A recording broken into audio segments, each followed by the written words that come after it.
The strangest drug ever studied. We are going to react to this one. I know it's not Calogera sisters, it's not the Haas sisters, it's not Quenlin Blackwell. It's like really um something different. You know what I mean? But I really can react to anything, to be honest. I do music which doesn't hit on this channel. I do like politics a little bit, these like videos where you learn something, which also doesn't hit. But yeah, that is another educational video, the strangest drug ever studied. Let's see how it goes. This is test subject 34. 2.1 She has million just one been month given a ago. substance often described as the most powerful psychedelic drug in the world. It makes her feel like she's being launched into outer space. Other users report near-death experiences, profound insights, and mythical encounters with spiritual beings. The drug appears to shake the very foundations of human perception. It is one of the most weird and unexpected things a person can go through. We're talking about dimethyltryptamine, or DMT. In its pure synthetic form, it looks like an inconspicuous crystalline powder. It's a very simple molecule. And yet, DMT has been puzzling scientists around the globe for more than a century. The substance has been used in indigenous cultures for thousands of years. What is that? It occurs naturally in plants, What is that? animals, Okay. and even in the human body. So For more than a century. In its pure synthetic form, it looks like an inconspicuous crystalline powder. It's a very simple molecule. And that is the molecule. I don't understand really molecules, to be honest. I was not the kind of didn't like chemistry and stuff like that. So I don't know what is simple or what not is, but it looks simple, I guess, like just a few, not like like crazy. DMT, yeah, it's like the craziest, the strangest drug, it's a psychedelic. And to be honest, I am really curious about the drug. Really curious. That's why I'm reacting to that. Um, would I ever take it? If I have the chance, probably yes, to be honest. I don't have, I'm not scared, like some people do say they really lived like for 1,000 years. They lived a whole different life, they had like, let's say, wife and kids and stuff like that, and then they came back. And I'm like, okay, like that sounds like fun. Now it's not about fun. It's like having like a new experience. You know what I mean? Like I know doom scrolling. We all know that. I know how it feels to be drunk. I know how it feels to be high. It's not like I'm chasing like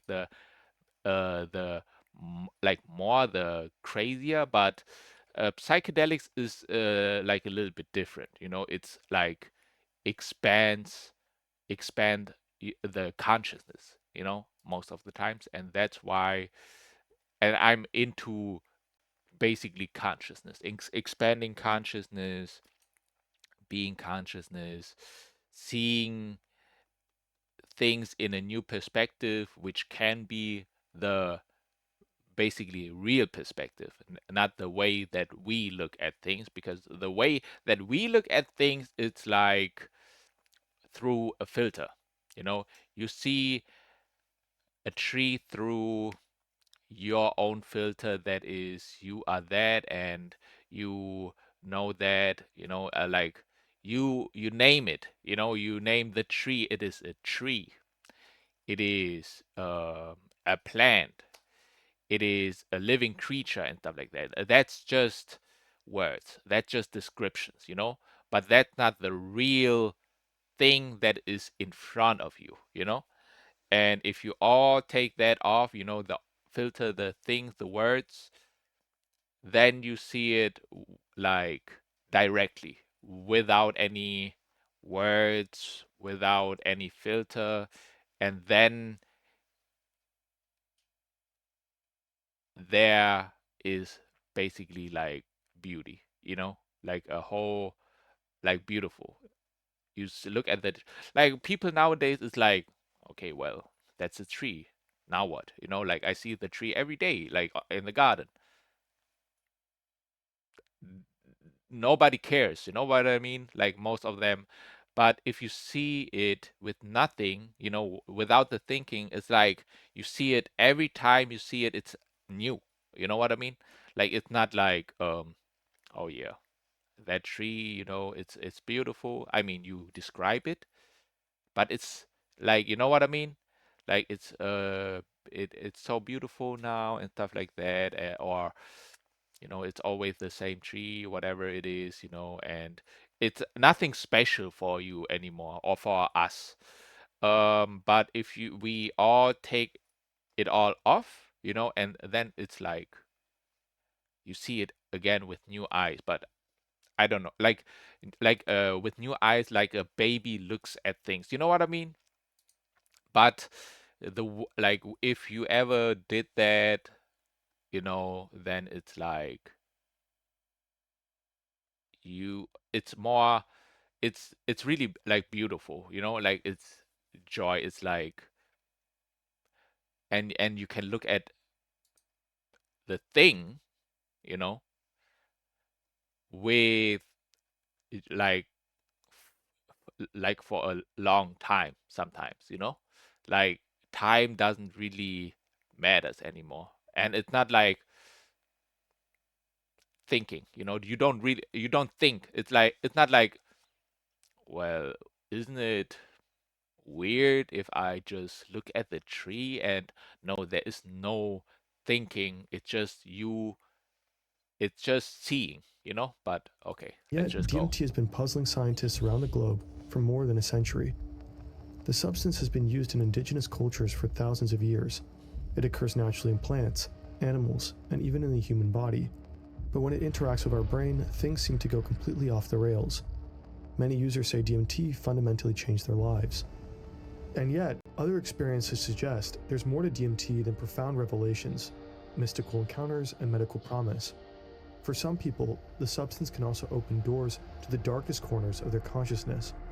No way humans really animated that. That has to be AI, bro. I'm sorry, but that has to be AI. This is the enduring mystery of DMT. Well, not all of it, but most, you know? Like some things AI can't be that good, you know? I think, I would say.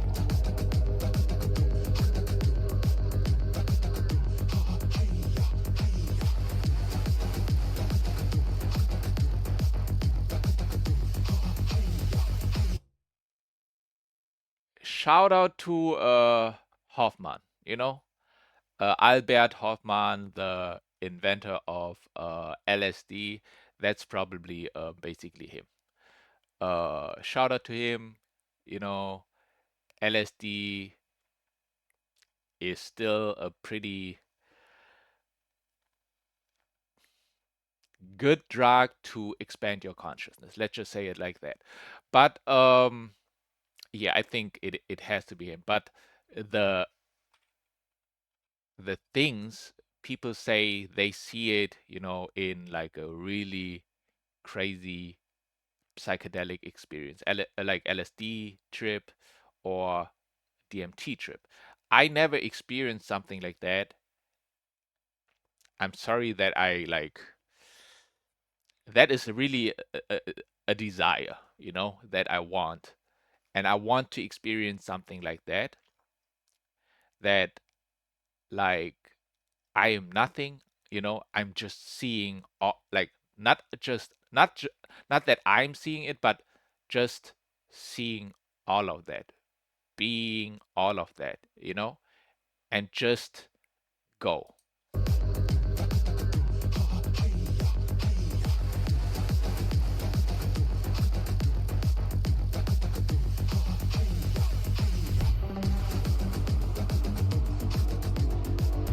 Okay, now that I see like there are like producers and stuff like that, and they have German names. So, and the channel also is fern, like it's like far. And bro, it's I c- it could be German names, Jonas, David, Paul Lünsdorf. Shout out to my Germans, shout out to my Germans if they are a German channel and stuff like that with German people doing all that. I like that. Okay. What do they do actually? I don't know. Fern TV, okay.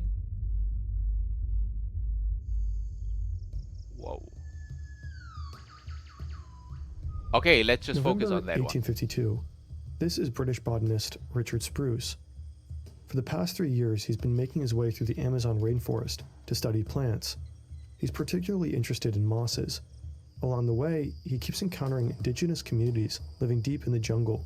He learns their languages and studies their customs. Right now, Spruce is staying with an indigenous group in what is now northwestern Brazil. Today is a special occasion. The tribe is about to hold a spiritual ceremony, and at the center of it all is this ritual brew. Its key ingredient is a specific type of liana. Indigenous people have been drinking or chewing it for thousands of years. Some groups call it napa, others bako, or pinde. This group calls it kapi. And tonight, Spruce is going to try it himself. He watches several young members of the community drink the mixture before him. He notes that, for about 10 minutes, they appear to be possessed with reckless fury. Then they calm down and simply continue. Several young men. I was wondering if their body really looks like this, through doing all the activity they do, basically like, let's say, running, hunting, gathering, hiking, you know, lifting maybe sometimes heavy stuff and stuff like that, like so many things where they basically tr- go train almost all the muscles, when you go to the gym, it's like you most of the times train one specific muscle or like a few groups, and there it's more like overall, which I want to do, like I want to go more like overall training, and it should look like that. You know what I mean? Like that's what I was thinking. I was thinking like, how do people in the past looked, were they like I can't imagine that like they were completely like jacked, of course, but like lean, defined, muscular, athletic type of body, I think that's basically the best you can have, because if you are too muscular, it's like you are like kind of slow because all of the muscles. But and you see like when like for example Usain Bolt, like these athletic runners, what type of body do they have? They have like a lean, defined, muscular body. That's the kind of body I guess I think it's optimal. Members of the community drink the mixture before him. He notes that, for about 10 minutes, they appear to be possessed with reckless fury. Then they calm down and simply continue dancing. Then it's his turn. But the tribe didn't just prepare kapi for him. I had scarcely dispatched one cup of the nauseous beverage when the ruler of the feast came up with a woman bearing a large calabash of mandioca beer called kashiri. After that, protocol demands that he top things off with a cigar and a cup of palm wine. Spruce has to fight off the urge to vomit and stretches out in a hammock. The kapi is slowly kicking in. He later notes in his journal that white men taking kapi all seem to report the same experience. They feel alternations of cold and heat, fear and boldness. The sight is disturbed, and visions pass rapidly before the eyes, wherein everything gorgeous and magnificent they have heard or read of.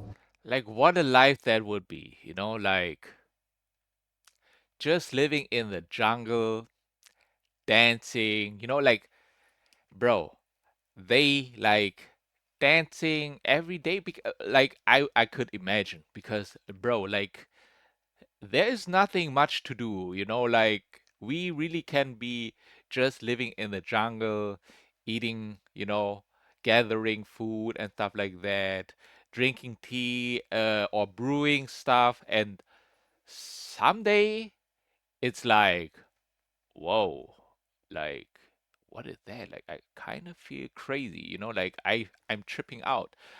Probably they don't know what it is, but it feels good and stuff like that. And then they make a ritual out of it. You know what I mean? Like they do it every weekend or stuff like that, and just tripping out. And then after that, they just dancing. Like what a life that would be. You know what I mean? I'm like, yeah, I could give that life, this life I have right now up for that kind of life. Because, bro, you don't like what are we doing right now? You know what I mean? Most of us are working for a company, industry, whatever it is, chasing money and stuff like that, and then doom scrolling and lay on our bed, and then some of us are lonely and are like, oh my God, I really need like a girl and the girls are like, I need a boy or man and stuff like that. All these things, and then there are still people, don't give anything, like don't give no f's, right, about what is going on, because they don't know. No internet, no nothing, right? They just in the jungle, doing their own stuff, and it's cool, it's cool. seems combined, and presently the scene changes to things uncouth and horrible. Hey, this is Jonas, one of the founders of Fern. It's not just psychedelics that can shape our minds. Our thoughts and emotions are molded by relationships, opportunities, but also uncertainty and major life events. For many in our team, pressures often come as deadlines piling up. It's not always dramatic, but over time it can become serious. That's why we encourage our team and viewers to seek support if needed. Some choose to talk to a friend, a colleague, or professionals like the paid partner of today's video. BetterHelp matches you with credentialed therapists based on your preferences, and you can switch therapists Oh my God. anytime. Percent with your data. Spruce calls the I plant did not even realize that it was an Banisteria ad. caapi.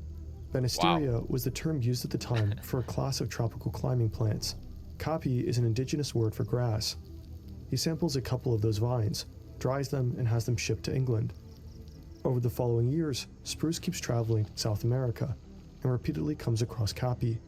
One of these encounters takes place in 1857 among an indigenous group in Peru. They also use the vine to prepare a powerful brew.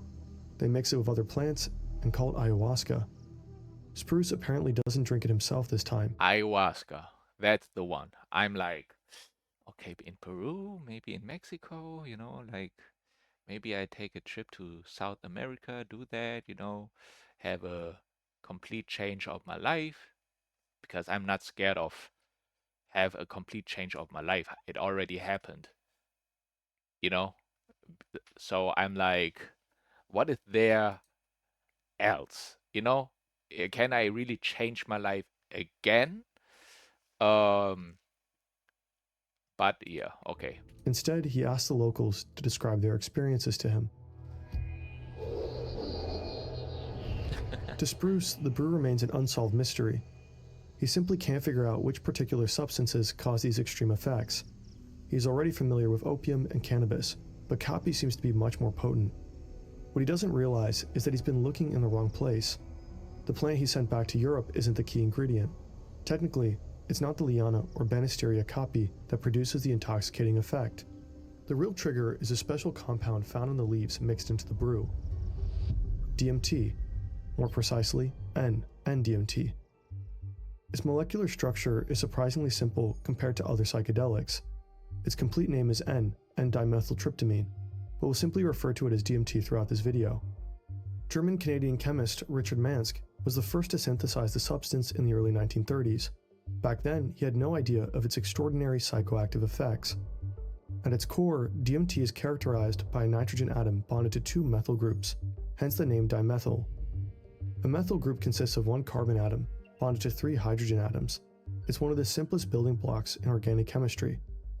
The nitrogen atom is connected via a short carbon chain to the most important part of the molecular structure, the so-called indole ring. The same structural feature can also be found in other known psychedelics like LSD or psilocybin, and within the molecular structure of serotonin. Serotonin is a neurotransmitter, a molecule that You know what I mean? Like you learn that this type of, I don't know, structure is basically in a lot of other psychedelics, structure of which I did not serotonin. know, which I did not know. Serotonin is a neurotransmitter, a molecule that carries chemical messages or signals between nerve cells. It plays a Okay. key role in some of our most essential bodily functions, from mood, sleep, digestion, and nausea, to wound healing and sexual desire. Because of their structural similarity, psychedelics like DMT can bind to the same receptors usually used by serotonin. They're like key locks, and drugs are like specific keys that act on specific key locks. And so these classic psychedelic drugs, with which DMT is one of them, act on specific key locks in the brain, and specifically these serotonin receptors in the brain. This is Chris Timmerman. He's a neuroscientist and one of the world's leading researchers on DMT. He spends much of his time traveling for research, so we're lucky enough to catch him on a video call. It's likely that DMT was also the main active compound in the brew that Spruce encountered back in the jungle. Today, that mixture is widely known as ayahuasca. To produce it, you mainly need two ingredients. The first one consists of plants that contain DMT. They grow across large parts of the Amazon basin, though not exclusively there. The second ingredient is the Kapi liana, documented by Spruce. It doesn't contain DMT itself, but it is crucial for making the DMT in the brew psychoactive. Mixing and boiling the two together produces the psychedelic plant drink known as ayahuasca. Psychedelics are generally considered physiologically safe and non-addictive. That's one of the key differences between them and drugs like cocaine or amphetamines. Those primarily act as stimulants. They artificially increase dopamine and norepinephrine levels in the brain and strongly activate our reward system. Psychedelics, on the other hand, alter perception itself. Users may see or hear things that aren't there, hallucinate, and lose their sense of time and space. Some report life-changing experiences. In many ways, psychedelic substances seem to fundamentally alter how we think and feel, which is precisely why DMT continues to fascinate scientists to this day. In terms of the psychological impact of the experiences, in terms of the subjective effects it generates, it is one of the most weird and unexpected things a person can go through.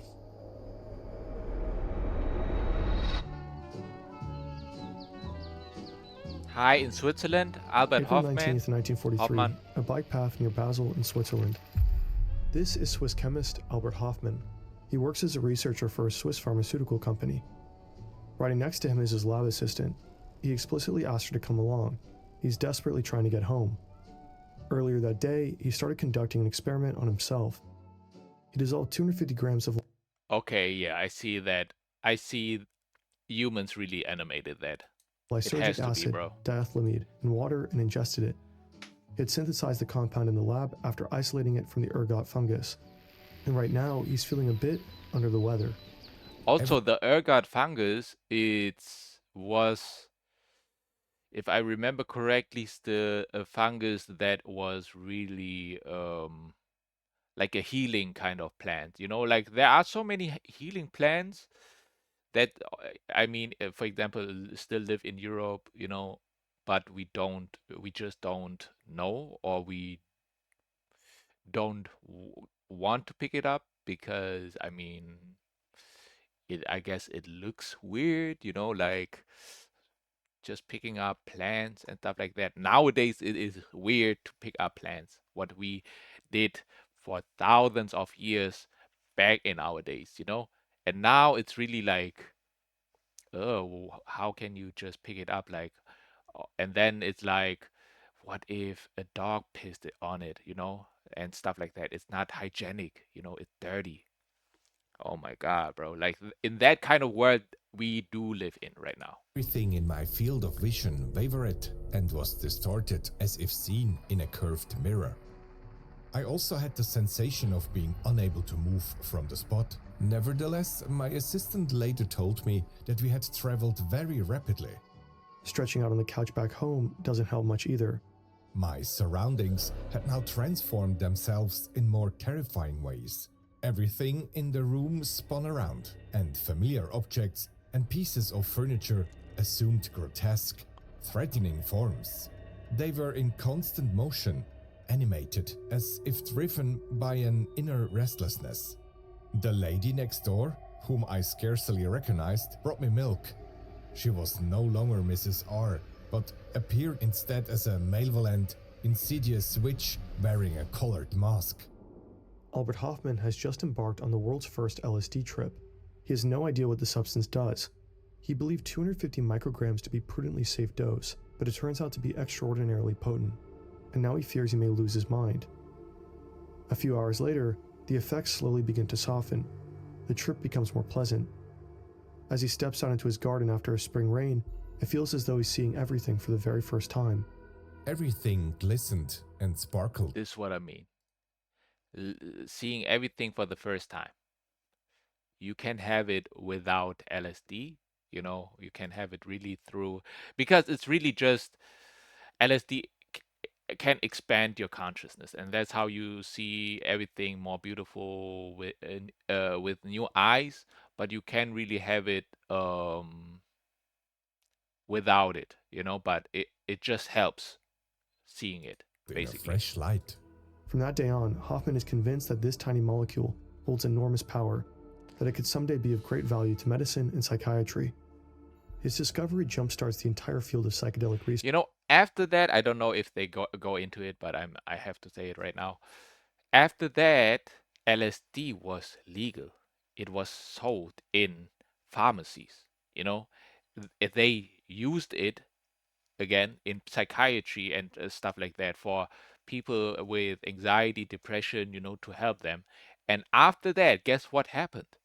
There was the hippie era time, you know, and like what does it, you know, like they had their consciousness was more expansive, you know, like bigger basically, and that's how they feel more like they, like when war happened, the Vietnam War happened, they were against it, you know, like they were not really easily controlled by the government, you know, and then that's when America, I mean, the government feared the drug, or not drug, but the medicine, the LSD, right? They feared it, and then they did the war on drugs, you know, and said, you know, through propaganda, you know, LSD is bad, you can have bad trips, and um, people just jump out the window and die and stuff like that. And of course, people believe that, and then they fear it, and then of course it got classified to the Schedule 1 drugs. You know, it's like a really dangerous drug, basically. After what everything happened, you know, with the hippie era and stuff like that, everybody is like peaceful, laughing, dancing, and stuff like that, and seeing like what is actually happening, you know, the government trying to control, and yeah, and but after the war on drugs, LSD vanished really quickly, to be honest. I guess they suppressed all of, you know, the hippies who said something, but yeah, that's basically the history a little bit on Hoffman LSD. inspires many other scientists to follow his lead, and in the 1950s, he becomes the first to isolate the psychoactive compound psilocybin from psychedelic mushrooms. That's another major milestone. But psychedelic research also turns its attention to DMT. Scientists discover more and more plants that contain the substance. To date, it has been found in at least 50 different plant species. DMT has also been found in mammals like rats and rabbits. In the 1960s, a German researcher team even found traces of the substance in human blood. Shortly after, US Nobel Prize-winning scientist Julius Axelrod provided evidence that DMT occurs naturally in the human brain. It's even considered endogenous, meaning our own bodies produce it naturally. There's a saying that says DMT is everywhere, and it is also found in the human body and in a lot of mammals' bodies as well. Throughout the 1960s, scientists keep isolating DMT in humans, animals, and plants. And meanwhile, psychedelics are starting to seep into popular culture. Like they really ban. I think DMT is also a drug, right? Yeah, it is. They really ban something that is inside us.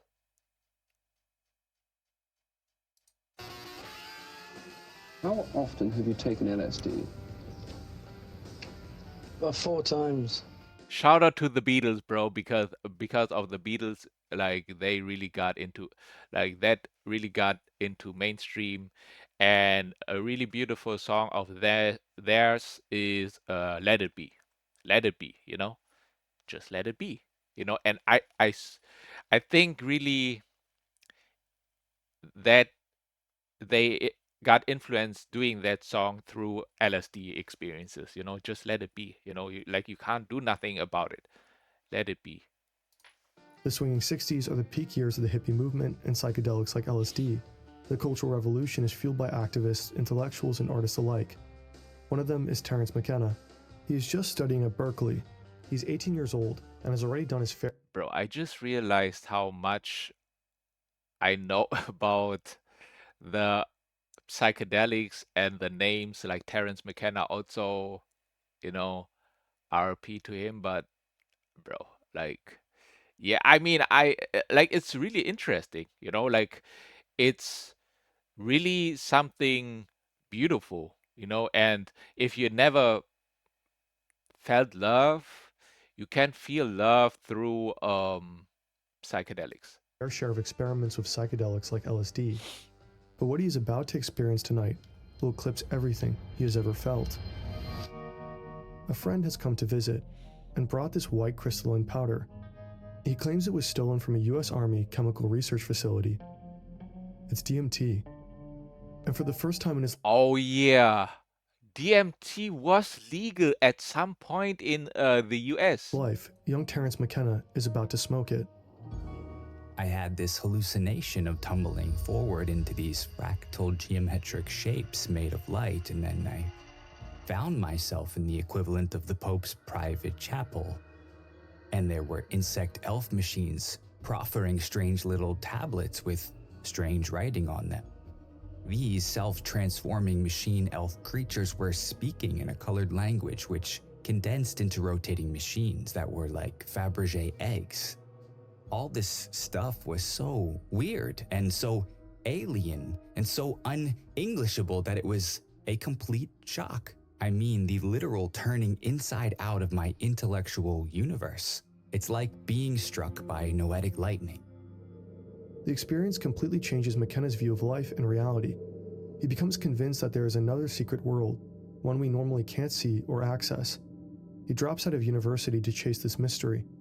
He travels to Nepal to meet Tibetan shamans. He works as a professional butterfly collector in Indonesia, and he ventures deep into the Colombian jungle with his brother and 3 friends. McKenna's description of the so-called machine elves becomes a cultural reference. Countless DMT users later report encountering mystical entities that closely match what he described.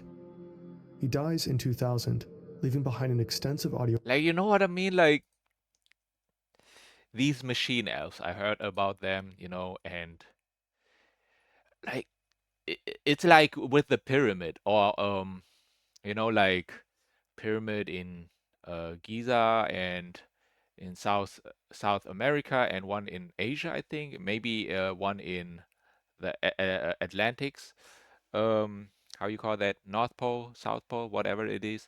Um, like how do they just create a pyramid, basically the same, kind of shape and stuff like that, and the alignment is the same, and then like how do people go on to these trips, psychedelic trips through LSD, DMT, and stuff like that, and then see basically the same thing, like machine elves.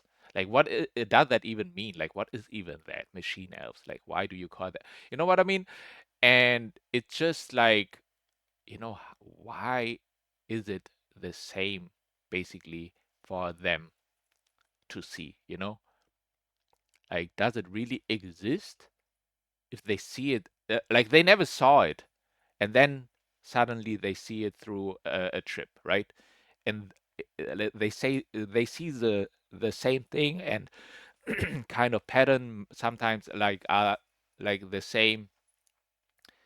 Um, like then the question really is, does that world really exist? You know, and we do really live in like a. It's really fascinating to me. You know, like some say we are like souls. You know, like we are already sacred. You know, and stuff like that. We are God, let's just say, you know?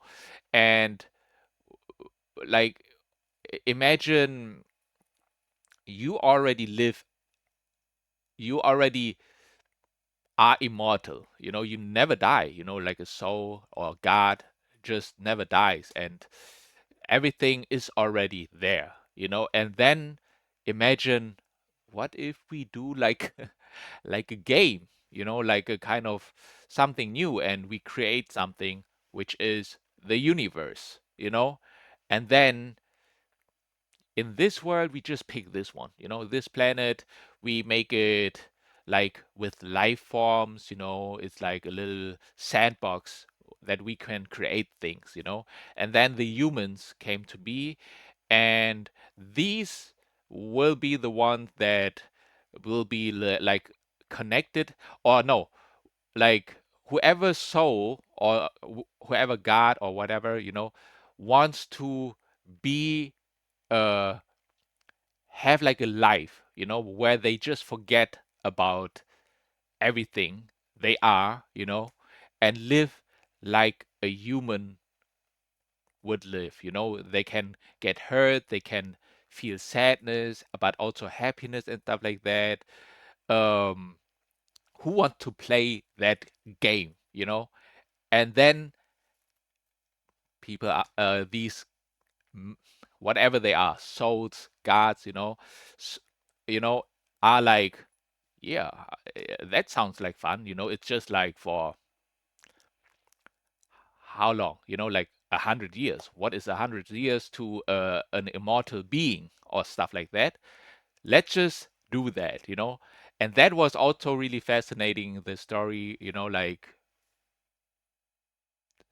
And then they are like another trip was like, um you know, they were on a trip and then there were other like beings or souls, and then like it's too early for you to come back, you know what I mean? Like just go, you know, back to the human world and see you later, basically.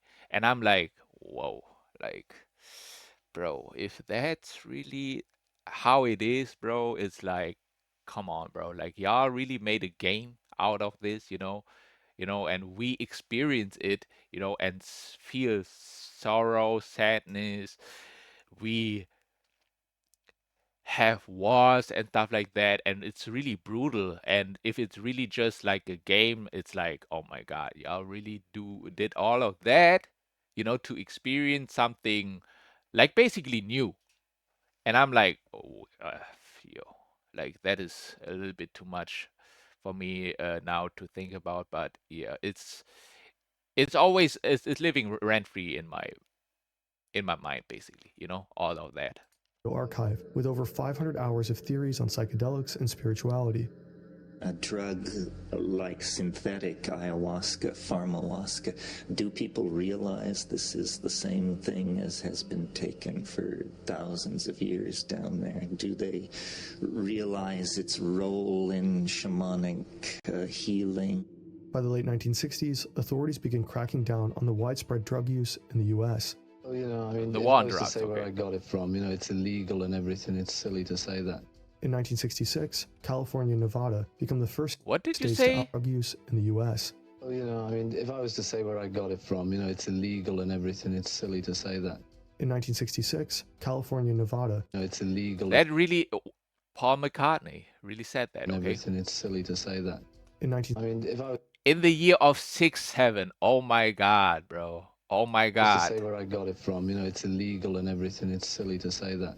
in 1966, Oh my God, bro. California and Nevada become the first states to outlaw the production, sale, and possession of LSD.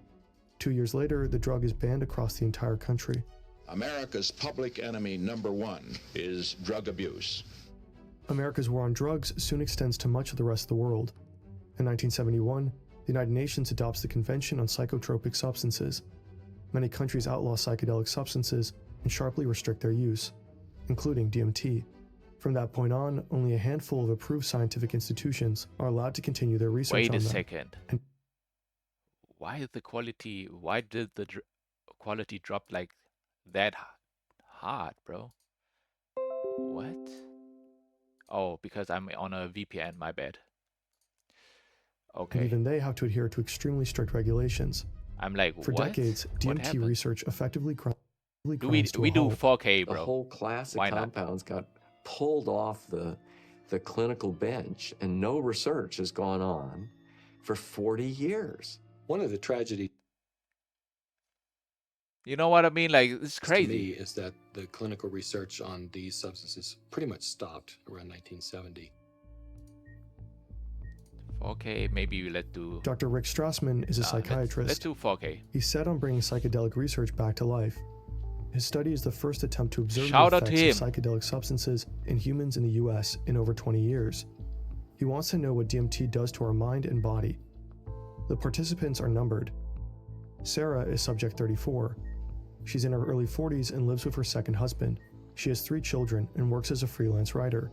She has told the researchers that an angel once visited her when she had a high fever as a child, and that every now and then she communicates with spirit guides for advice and support. She also suffers from depression. In her 20s, she overdosed on tranquilizers and was hospitalized for 2 weeks following the suicide attempt. Today, she wants to find out whether DMT can help her gain a deeper understanding of herself and her relationship to the universe. The experiment is set to begin in just a few seconds. The onset of DMT's effects largely depend on how you consume it. Most recreational users smoke DMT using a glass pipe. This makes the effects kick in extremely fast, usually in under 1 minute.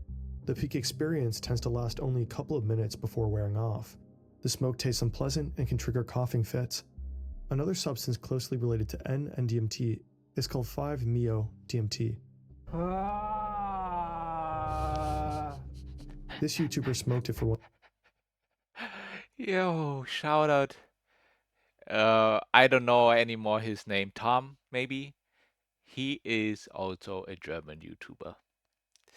And yeah, I mean, you can see it, like he smoked it, and his experience, he basically said, wow, like it's undescribable, but it was just beautiful. And when he basically came back, like the smile was pretty big. I mean, he vomited, but yeah, sometimes you can vomit, especially if you like ate like bad things. So best maybe would be to not eat nothing, because either way you will just vomit probably. One of his videos. Others try to consume it like this. 5-MeO-DMT occurs naturally in secretions of the Colorado River toad. A common misconception is that licking the toad will get you high. It won't, and it can be extremely toxic. Most research today focuses on synthetic 5-MeO-DMT. It also kicks in very fast and strong, but tends to produce far fewer visual hallucinations than N and DMT. DMT can also be snorted. In that case, the effects take a few minutes to kick in, but the trip also lasts a bit longer. Ayahuasca usually contains the highest dose of DMT. The effects begin after around 45 minutes and can last several hours. But yeah, that's why, bro, that's why I don't want to smoke it or snort it. You know what I mean? Like, let me just drink it. Then, it takes a little bit longer, of course, 45 minutes, but then I have like a few hours. You know what I mean? It depends, because the time perception is not there anymore. So that these 10 minutes can last thousands of years in your mind. That's where it really is like that. Like psychologically, there is no time, or time can perceive differently. brew is tough on the Even in 10 minutes. Like there is really somebody who smoked DMT, had a 50-minute trip, came back and said, bro, I had a whole wife, kids, you know, and stuff like that, or lived underwater or whatever, bro. Like, it's crazy. Stomach. Many people have to throw up during the trip. Two things are paramount for a pleasant DMT experience: set and setting, the right mix of emotional stability Yeah, and soothing really surroundings. important. Experts recommend a calm environment where users feel safe and are able to lie down comfortably. Mixing substances can be extremely dangerous. Some users avoid alcohol, masturbation, and watching the news before attending an ayahuasca retreat. But not even the best preparation. One thing I have to tell y'all, if you ever wanna have a psychedelic experience, yeah, again, like, don't go too crazy. First time, you know, like with LSD or whatever it is, DMT, I would recommend y'all to not eat anything the first day, maybe even 2 days before, 3 days. You know, like those in the jungle, sometimes they fast before that, like a week or something like that, before they take it.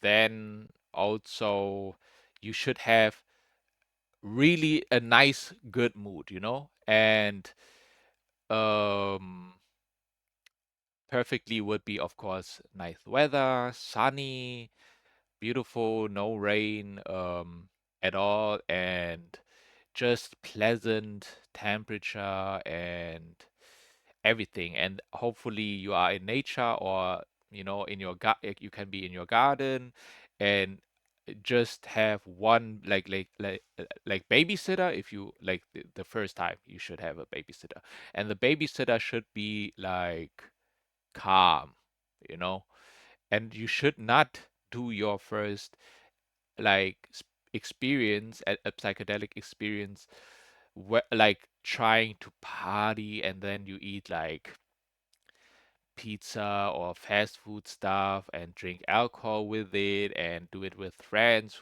or people you don't really know, and they say stuff to you and you kind of feel a certain way, and then the trip can go really, really bad fast, you know? Can guarantee DMT won't produce what many call a bad trip.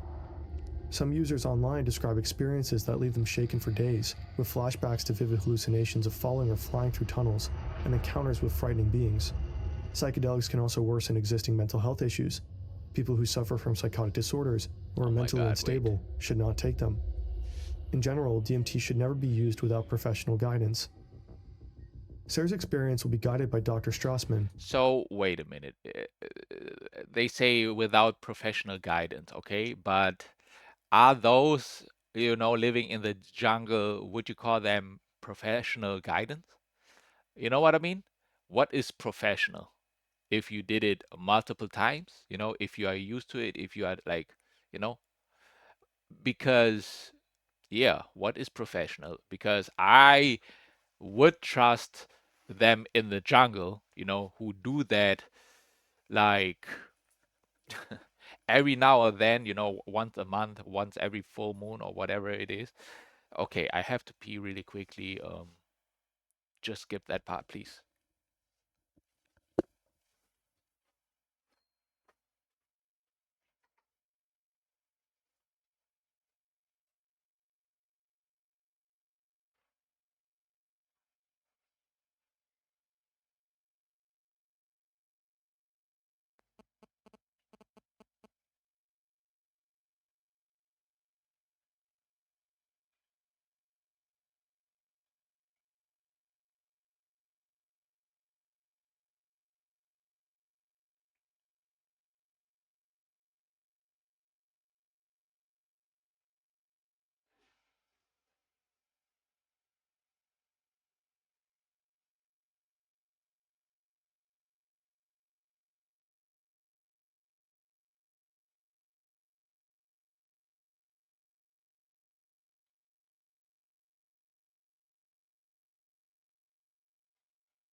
Okay. Okay, I am back. Let's go. In clinical settings like this one, DMT is administered via IV injection. It hits almost instantly. Sarah has previously been given a low introductory dose to see how her body reacts to the substance. Recreational users are advised to start with similar test doses. Sarah's low dose experience has been pleasant and relaxing. Now she's about to receive 5 full doses. She will go on 5 consecutive trips. After each one, Strassman will let her come down to check in with her. She's all set. Sarah can feel the cool touch of Strassman's hand, and she's trying to count her heartbeats. Oh my god. I got to 3 beats. Then there was a sound. Like a hum that turned into a whoosh. And then I was blasted out of my body at such speed, with such force, as if it were the speed of light. The colors were aggressive, terrifying. I felt as if they would consume me. Terrifying? As if I were on a warp speed conveyor belt heading... Like, are there really lights that you could describe as terrifying? You know what I mean? Like, how can you ever see light as terrifying? Straight into the cosmic, psychedelic buzzsaw. I was terrified. I felt abandoned. I'm completely and totally lost. I have never been so alone. I was scared, but I kept telling myself, relax, surrender, embrace. It was all flashing and whirling lights. I was rather disappointed. Here I'm expecting this profound spiritual experience, and I get Las Vegas. But then, before I had much time to be disappointed, I flew on and saw clowns performing. They were like toys or animated clowns. I had the overwhelming urge to laugh. I was kind of self-conscious about it at first, but I couldn't contain myself, and I laughed out loud watching those clowns. Suddenly, a pulsating entity appeared in the patterns. It sounds weird to describe it as Tinkerbell-like. It was trying to coax me to go with it. At first I was reluctant, but I did want to go with it. I could tell the drug was starting to wear off, and I wasn't high enough to follow it. I told it I can't go with you now. See, they want me back. It didn't seem to be offended, and in fact followed me back until I sensed it had reached its boundary. I felt like it was saying goodbye. Sarah needs a short break. The start of her trip has been especially intense. Wasn't the Tinkerbell, what is that cartoon called? You know, Tinkerbell, and, you know, where they follow the Tinkerbell. Also, it's like a kid's movie, right? That's something Timmerman hears from many of his own participants. People can feel, especially at the beginning of the experience, that they're being launched from a rocket, as if they're like going into outer space and they're in a rocket. And so there's a strong feeling of energy and vibrations in their body. They are interacting with beings, spirits, entities, jesters, clowns, a range of different ways in which people see these beings that interact with the participants, that they engage with them, invite them to do something, to communicate, and so forth and so on. Encounters with such beings seem to be a common experience in many DMT trips. For one of his studies, Timmerman analyzed nearly 4,000 DMT experiences posted on Reddit. Almost half mentioned similar entity encounters. In a 2021 field study with 36 participants, almost everyone reported an encounter with some sort of sentient being. But how do these encounters actually unfold? That's what Baltimore's Johns Hopkins University asked over 2,500 DMT users in an online survey. The first question was about the primary senses involved in the encounter. Most participants reported seeing them, and more than half described hearing them. About a third said they could touch them, while some could even smell or taste them. A whopping 85% described their encounter as extrasensory or telepathic. The most common descriptive labels for the entities were beings, guides, spirits, aliens, and helpers.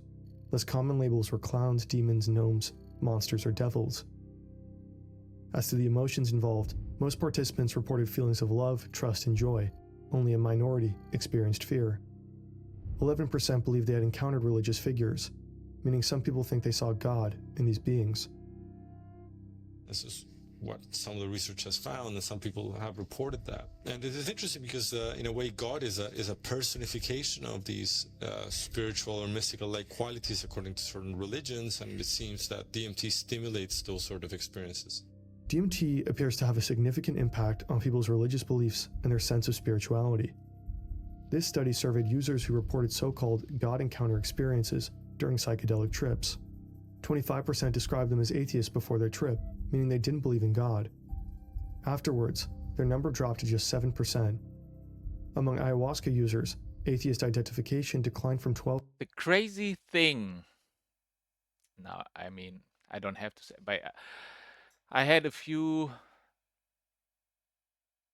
psychedelic experiences, I guess, but they were not as psychedelic I thought it would. You know what I mean? Like, people talk about hallucinations and stuff like that. Bro, I am like, I never saw it, you know? But this is maybe a big factor where I already were like you could say like a spiritual kind of awakening, you know, where I already changed my life once, you know, at one time, when I was 25, it happened. But then the trips that I was in, I never had hallucinations. That is the like kind of weird part for me because even on a higher doses, still no hallucinations. But the experience still what I mean, I had also bad experiences, but it was my own fault, you know, because I took other substances, what you should not do. But it still was at the end still a like a good thing, you know, that I had a bad experience basically or a bad trip because that's when I don't know really what happened, but it was in a blink of a moment where I felt connected to my father's side of family, you know, from my father to my grandfather and stuff like that. And I broke down completely, you know, mentally and stuff like that. And I didn't call my father for like 5 years prior to that because well, my parents are divorced, and he didn't he never called, you know, and I understand, you know, he misses us also, but you know, sometimes I mean it's also a little bit cowardly, but from him basically that he doesn't come call us or tell us hi and stuff like that because he misses us, then it hurts, you know. But I understood that. um but yeah, I didn't call him for 5 years, but then after that trip I called him after 5 years, you know, like uh, on these trips. After this trip, some things happened sometimes where it's really crazy, you know. Or another trip was like I was really heavily addicted on weed, you know. After the trip that I took, I don't know, remember which one, to be honest, but after that, I quit smoking weed, bro. And I nowadays, like, I can just stop when I want to, you know? It's like I can, and I tried it. Like, sometimes I do experiment and just want to see if I can really you know, do it, you know? Then I really experimented and tried weed heavily again. I was smoking weed heavily every day and stuff like that, abusing it, you know. Can I get out of that? I did it for like, let's say, 1 month. Can I, you know, just quit? And I just quit it, you know. So it's really, I don't want to glaze too much on psychedelic drugs or substances. I don't want to call it even drugs. But it really, like, my mental is more strong, you know. It's not like I'm weak, you know. You are really weak if you get addicted to something, you know. um and yeah, it's really like I can now just, I can still like smoke weed but not get addicted, you know. Like I can smoke a lot of it and just stop, or can just stop for many months or years, or maybe ever. Oh, like never even smoke it, because again, like smoking it's bad. But I would say, like, if you bake it, like eat it as an edible, you don't do nothing. It doesn't harm your body at all, because you eat it, you heat it just a little bit, you don't burn it. To 3%. Sarah, What? too, is deeply moved by these encounters. 7%. Self-described as atheist before DMT trip, self-described as atheist after. Oh. Among ayahuasca users, atheist identification declined from 12 to 3%. Sarah, too, is deeply moved by these encounters. She's about to receive her final injection. I went directly into deep space. They knew I was coming back. They told me there were many things they could share with us when we learn how to make more extended contact. Again, they wanted something from me, not just physical information. They were interested in emotions and feelings. I told them, we have something we can give you, spirituality. I guess what I really meant was love. I tried to figure out how to do this. I felt a tremendous energy, brilliant pink light with white edges, building on my left side. I knew it was spiritual energy and love. They were on my right, so I reached out my hands across the universe and prepared to be a bridge. I let this energy pass through me to them. I said something like, "See, there, I did it for you. You have it." They were grateful.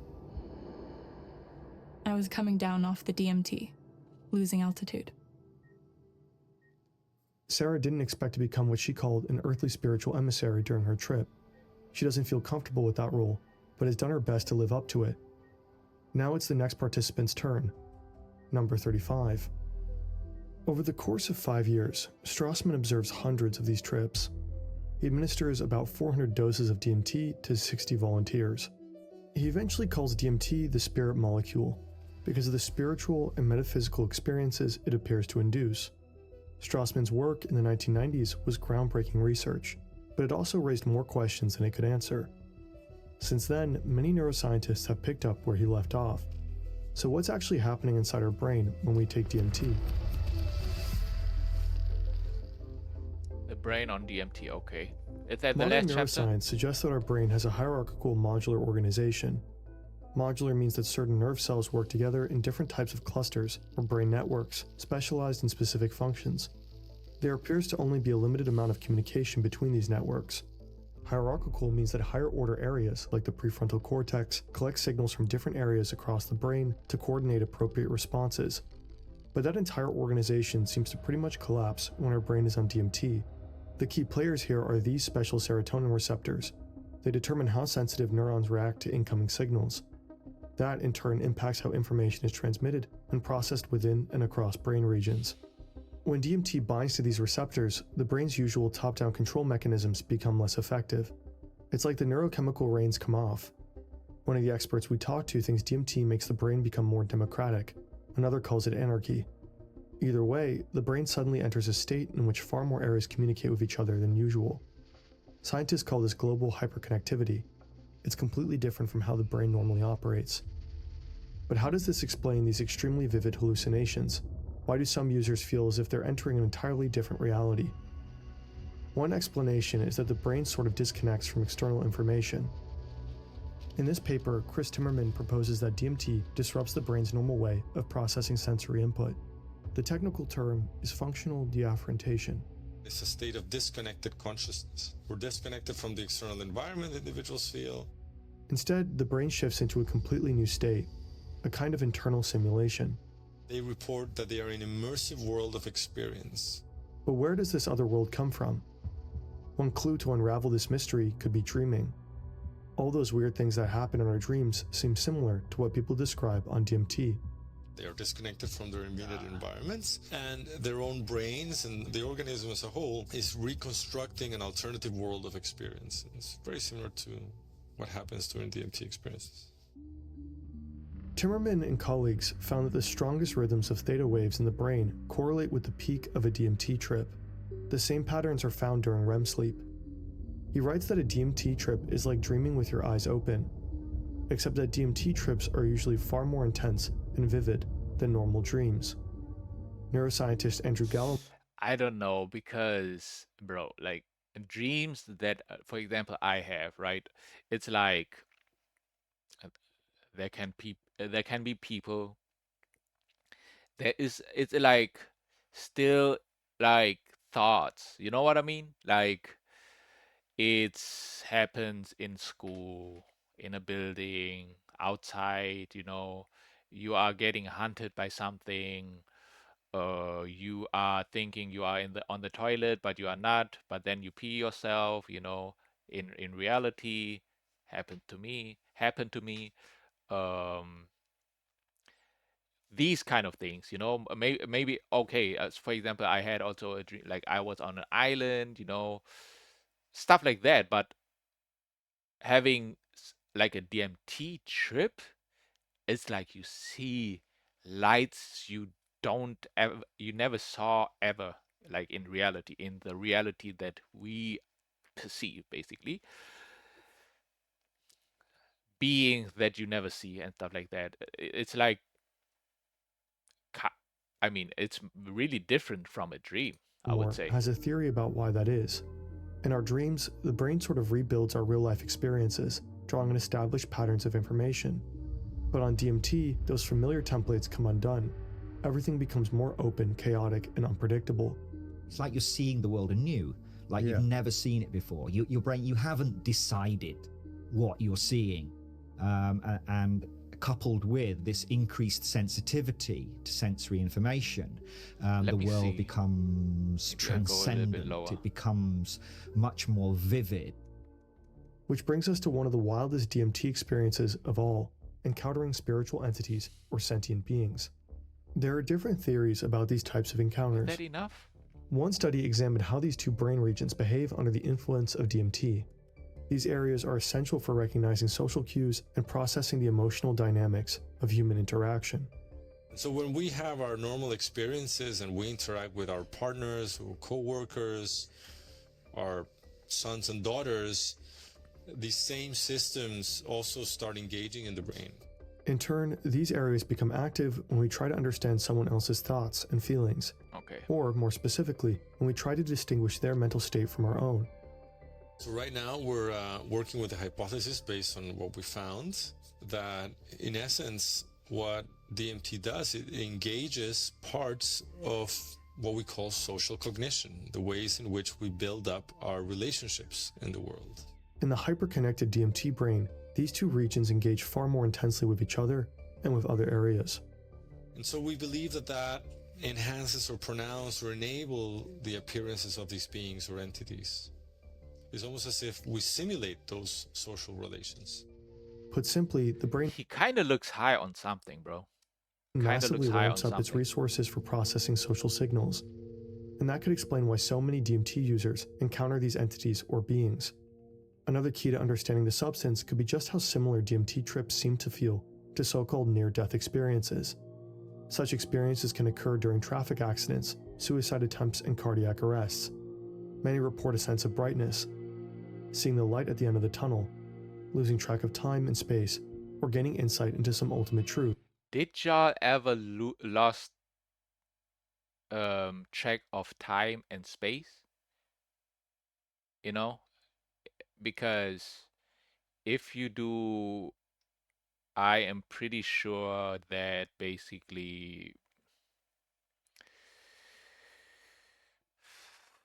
you had like let's just call it, I don't know, a sacred experience, because that is the thing that happened to me when I was meditating, and ever since then I try to get it back, through anything, psychedelic experiences, and psychedelic experiences are really nice, and it feels really like sacred, but it was never as sacred as that one time, like really, like like it was really, it felt like it was the source of everything, you know. And this I actually never had it again, basically.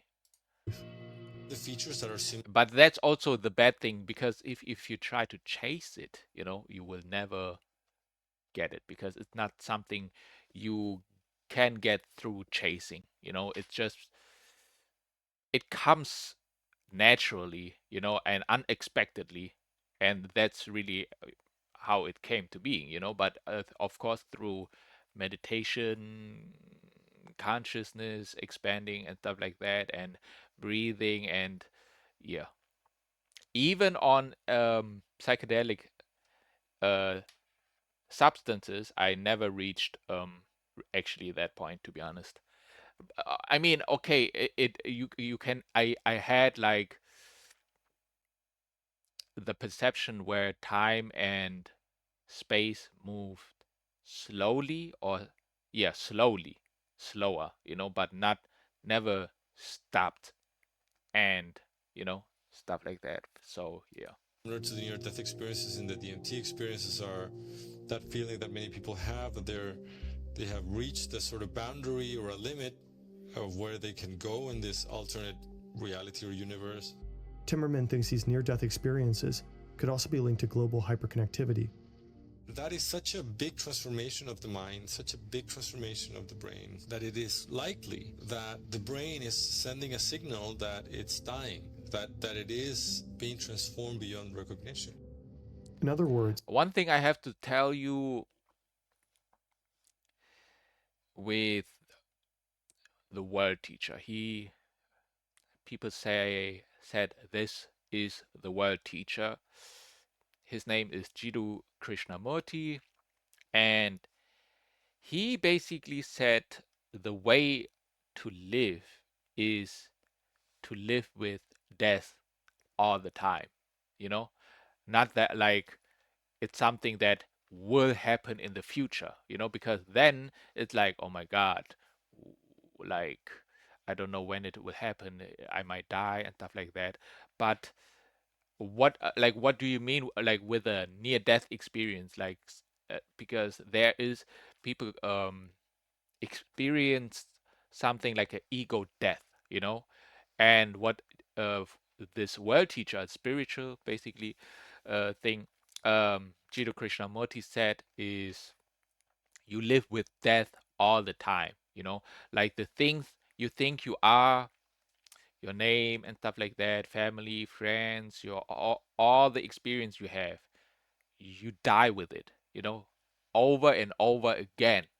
And that is meditation.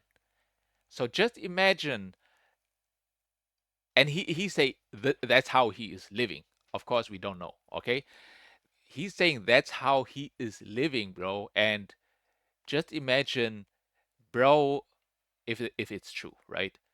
Then bro really having ego death again and again and again, you know, which means, you know, like let's say you have a psychedelic experience and you had an ego death.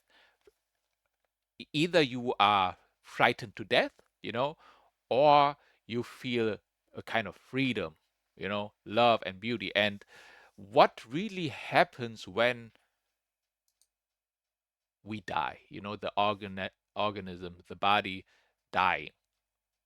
What happens? The ego will also die, but then this time, like it dies and there's no coming back, you know.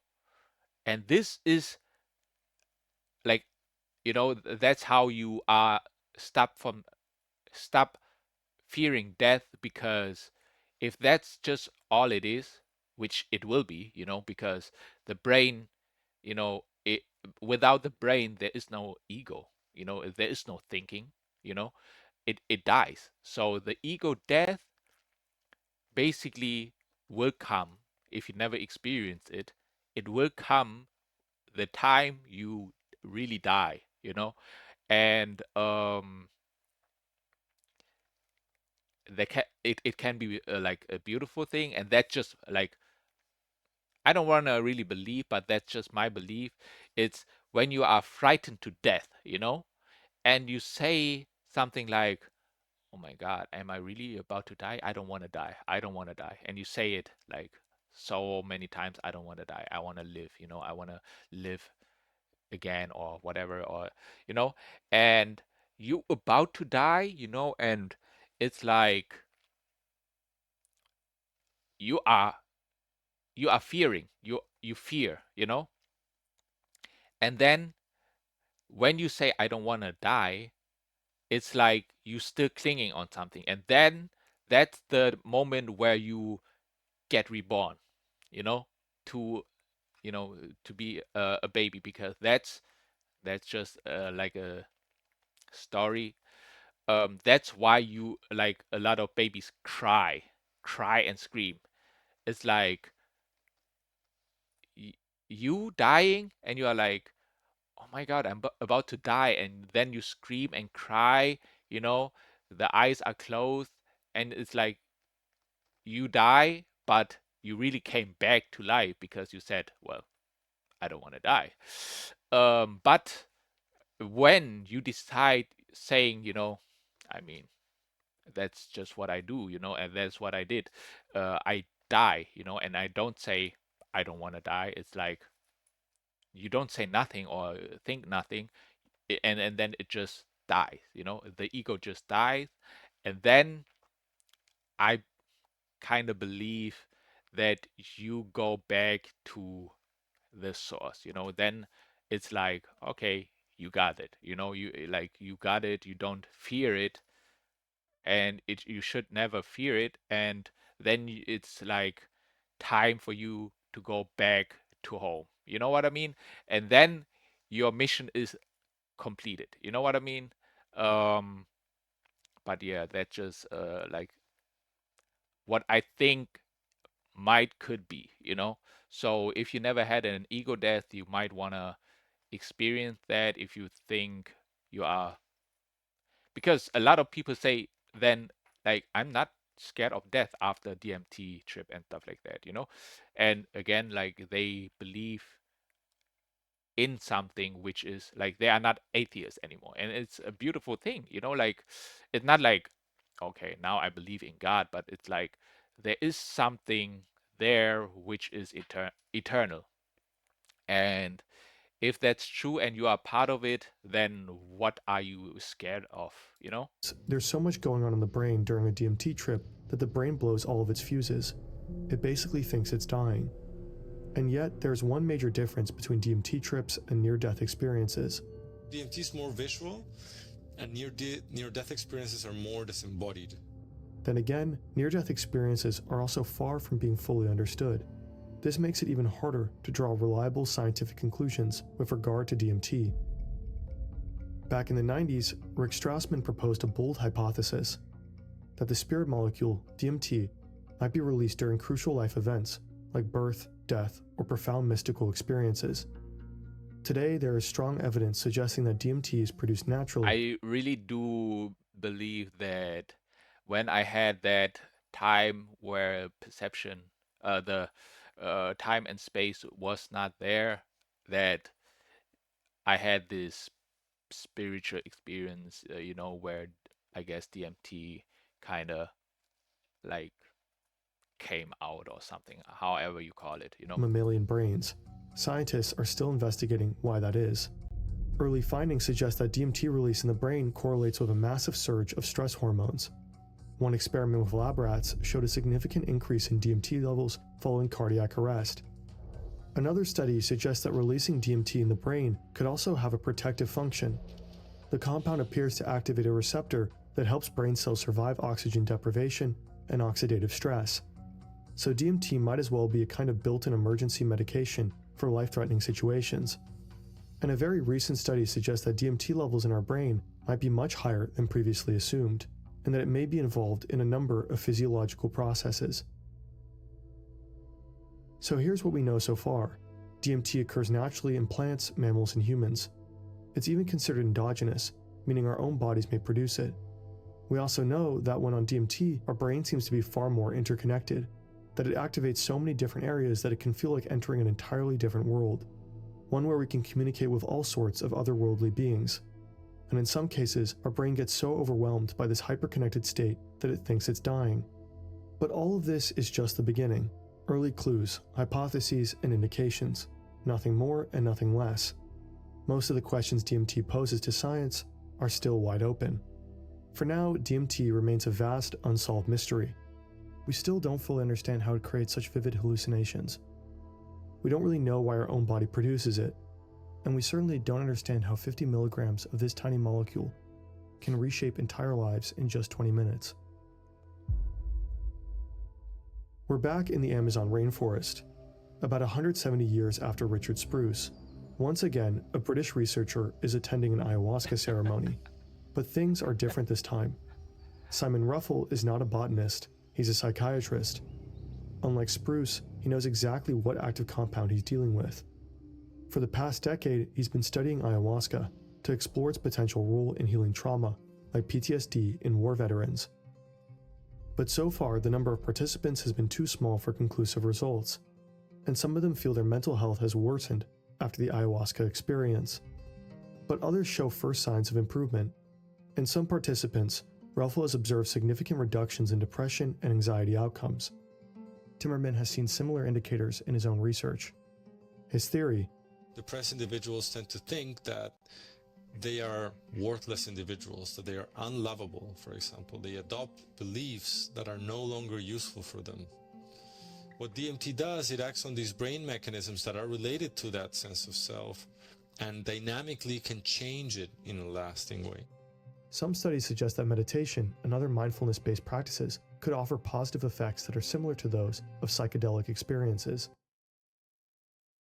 Now that is where the connection that I draw, it basically, because for me it's all like spiritual. So even if I have like a psychedelic experience, it's still spiritual. Like, what is even spiritual? Spiritual for me, or spiritualism, is everything, everything. So whatever you do, it like, as long as you are conscious, it is spiritual. Even if you drink alcohol, if you are conscious enough that you drink alcohol, then it's spiritual. If you smoke weed, if you are angry, if you are sad, if you laugh, if you walk, if you lay down, if you scroll on your phone, it doesn't matter what it is. If you take LSD, smoke DMT, like, everything is spiritual. Spiritualism is all inclusive. So it's really like everything is like a spiritual experience, or can be a spiritual experience, as long as you are conscious enough. That's how I see it. But research on that is also just beginning. Chris Timmerman will continue to explore DMT's medical use, but he's also looking to unravel an even bigger mystery: human consciousness itself. I'm particularly interested in using DMT to help us understand how we construct our usual worlds of experience. He's chasing the same secret that made Terence McKenna set out about 60 years ago. The world that we see out there is not necessarily the same world that is truly out there. We as human beings, our brains construct that world. I'm interested in using DMT to help us understand that construction. Yeah, the team is mostly German names. They have to be German. Shout out to my Germans again. That was a nice educational video. 35 minutes. How long did I yapped? A little bit like over I doubled it at least. Which is fine, as long as you maybe learned something new, maybe got a little bit curious. A lot of people, like, I don't know, like, I think they will never try just because they fear so much, like, their ego is so big that they really are too scared to do it. Like, oh my God, it can change my life. What if it changes my life to the worst? it can be, especially if it's like you are still in the ego. Guess what? The ego, it like can't, like, if you still stuck in the ego, that's the worst that can happen, to be honest. And then really, like, the mental health will get worse. But if for me, it's a little bit different, I would say, because I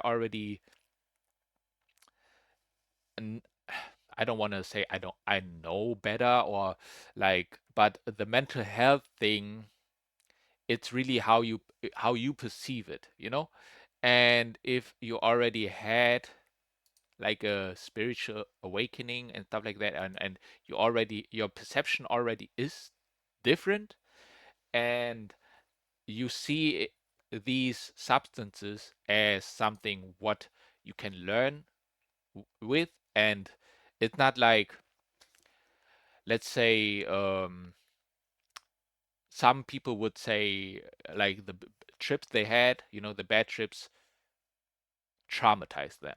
you know I had also a bad trip, but I don't see it as it traumatized me, but it helped me learn or see something that I didn't see before. I see it as a lesson, instead of a bad experience, basically, and a trauma that will haunt me forever. No, it's like, really, I took it, I had a bad experience, I learned something from it, I move on. You know, I can tell the story. There is reason behind it, why it was a bad trip and stuff like that. But at least it doesn't matter what if it's a bad or good experience. I always learned something new, and life basically is always about learning. You always, or you should always, learn something new. But of course, the most superficial thing is learning, like, how to dress better or whatever it is. It's really superficial, but you can learn, like, deeply, psychologically, spiritually, and that's where there is no limit, basically. There is a limit in, like, dressing, like how to dress and stuff like that. Like, I mean, there is always new clothes, new styles, I guess, but not really, because the styles is like, now we are back in the 70s, 80s, like, people look like they are from the 70s, 80s, like, the styles basically get recycled. Fashion, I don't know how there is still, like, fashion walks and stuff like that, or how you call that, fashion shows. The style is, it just gets more, like, crazy. You know what I mean? And not in a good, like, what they wear is like, okay, we already had every kind of form and stuff like that. Let's just cut some holes in there, and then it's new. We never had clothes with holes, you know? Then just put it, and call it fashion. That is really superficial. It's just materialistic and stuff like that. But if if you want to learn deeply, spiritually, psychologically, there is things you can do. For example, meditation. It doesn't have to be on substance, but substances can also give you another type of lesson that you might never thought you needed, but you need it, which is beautiful to me, but of course not, again, for everybody. And yeah, it's just a nice little video, educational. I hope you learned something new. I hope you don't see these substances as something bad or good. Okay, like, you have to really, before you say, okay, that's good or bad, you really have to basically try it for yourself. But if you say, okay, I'm good, like, meditation is enough, that's also good, really good, actually. If you really just go with meditation alone, you can have the experience. And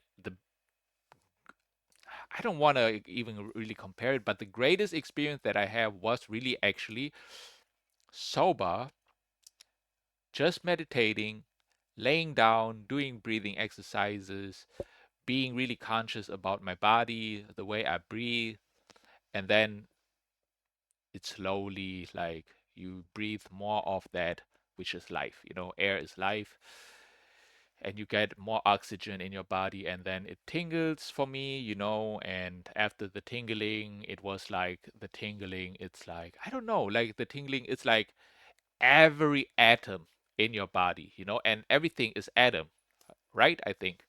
And there was no difference between the atoms of my body and the atoms of the bed, the area, the air and stuff like that. So everything felt like it was connected. Everything was everything, and there was no me anymore. It's like I didn't had like the feeling even that I was laying down. It was like levitating, it was like nothing really, like it's just is there, and that was the most, yeah. And then like I saw this light, this bright, warm light, and I really thought only like the time perception was also off, It was like I thought like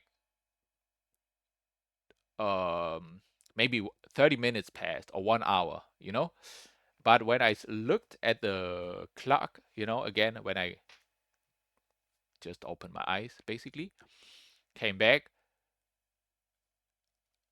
because I started at 9 p.m., and I did it every day. I start about 9 p.m. Or 10 p.m., meditate until I sleep. But this time I didn't sleep. I was in a state. And that state lasted until 2 in the morning. And I was like, what? Like, that's where I knew the perception was not there anymore or different. Um, that's the only time I had it. And I'm not saying I want it again, but I, like, just, yeah, need to do more meditation again. And then someday, hopefully, it will come back unexpectedly. But yeah, if you ever had like a psychedelic experience, and if you like are not shy to share it, let me know in the comment section below, or if you are curious or why you would never try it, basically, if you are too scared, I guess. Anyways, yeah, thanks for watching that video. Like and subscribe, all that good stuff, and see you on the next one. Bye.